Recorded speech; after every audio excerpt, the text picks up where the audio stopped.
هلا حبايب، رجعت لكم بفيديو جديد من المطبخ العراقي في نيويورك.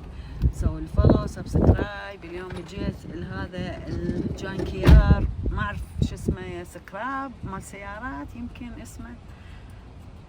بصراحة ما اعرف اسمه بالعربي 100%، يجوز اني جاي احكي صح لو لا ما اعرف. المهم هو مال سيارات، هاي الناس هنا يذبوها، فراح ادخل بي واراويكم اياه.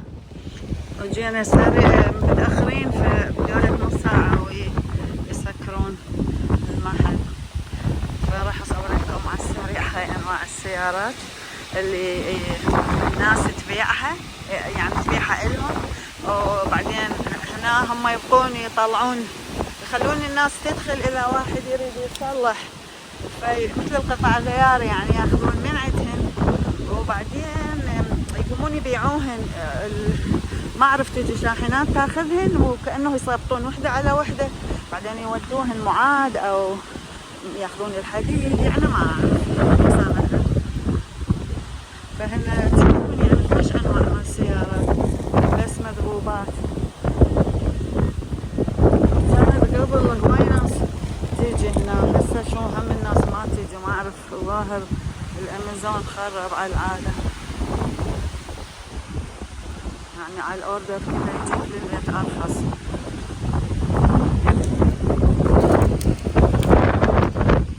اليوم هوا عندنا قوي. هاي أشكال السيارات، أنا ما أفتهم بالسيارات بس حبيت أراويكم.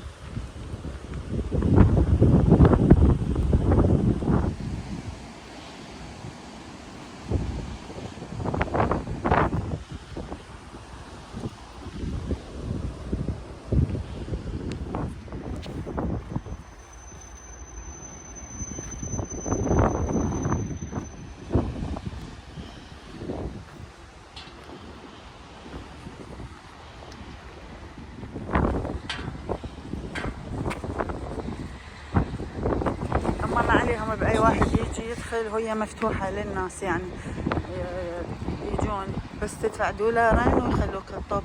بس اليوم احنا يعني انا ما بصراحة ما اعرف الاوقات، فقالت انه نص ساعة بعد يعزلون.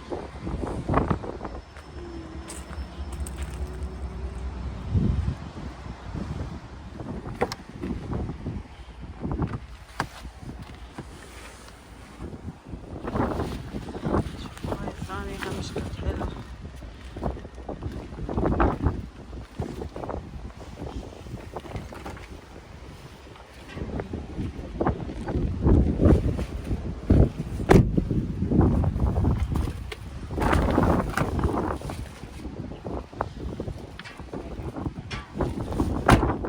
اليوم كان عندنا الصبح مطر كلش قوي، منين ما اروح اكو مي ما اقدر اطب.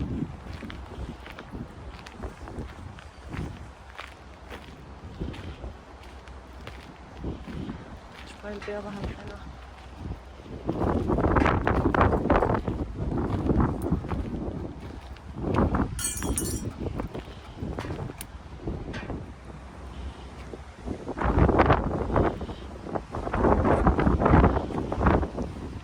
هاي شوفي، هاي حتى مو مضروبة،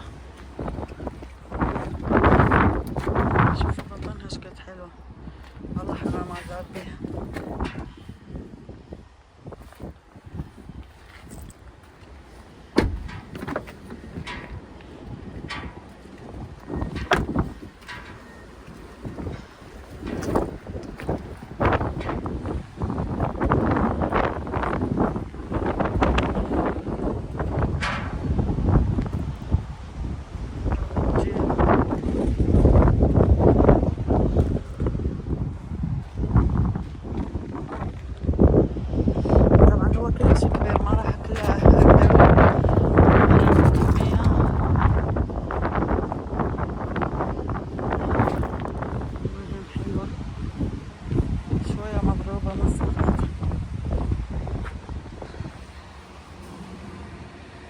شوفوا هاي المرسيدس شقد حلوة تجنن، جاي بيها هم ذبوها خلاص، راح يجعصوها ويبيعوها.